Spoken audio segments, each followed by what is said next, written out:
নমস্কার। ঠাকুরমা স্বামীজি গুরুদেবের শ্রীচরণে প্রণাম জানাই।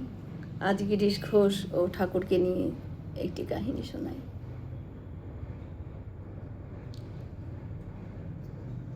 গিরিশচন্দ্র ঘোষ নিজেকে পাপী বলে বেড়াতেন। মদ খেতেন, বেশ্যাবাড়ি যেতেন। অনেকেই তাকে বলতেন, তুমি ঠাকুরের কাছে কেন যাও? ওখানে যেও না, ঠাকুর অপবিত্র হবে। ঠাকুর গিরিশচন্দ্রকে কখনো আসতে মানা করতেন না, বরং গিরিশচন্দ্র এলে ঠাকুর খুব আনন্দ পেতেন।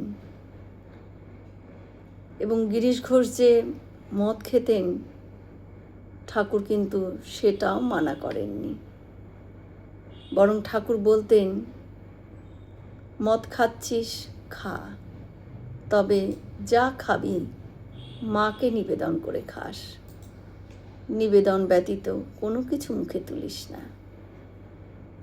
তারপর থেকেই গিরিশবাবু আর মদ খেতে পারলেন না। মাকে কিভাবে মদ নিবেদন করবেন? একদিন গিরিশবাবু বাগবাজারের এক নিষিদ্ধ পল্লীতে সেখানে গেছেন। তারপরই হঠাৎ তার মনে হলো শত বৃশ্চিক দংশন করছে তাকে।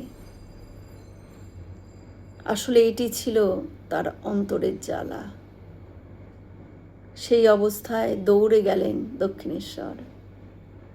দেখলেন এত রাতেও ঠাকুর নিজের ঘরে পায়চারি করছেন।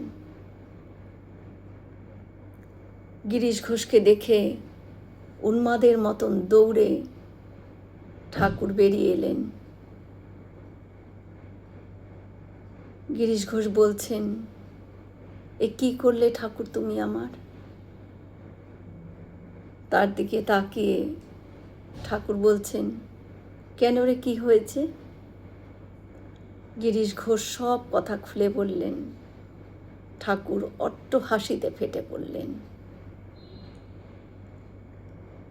এ কি ঢেড়া সাপে তোকে ধরেছে রে শালা?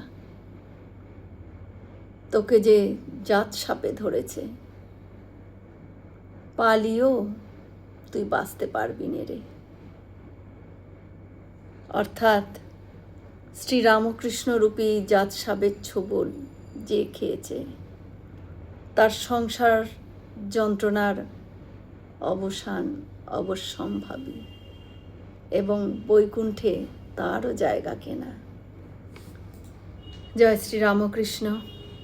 আমরা সকলে মিলে একসাথে বলি, জয় মহামায় কি জয়, জয় ভগবান শ্রী শ্রীরামকৃষ্ণ দেব কি জয়, জয় স্বামীজি মহারাজজি কি জয়।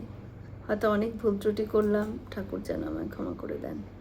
সকলে সুস্থ থাকবেন, আনন্দে থাকবেন। ঠাকুর মায়ের কৃপা দৃষ্টি সকলের ওপর বর্ষিত হোক। শুভরাত্রি।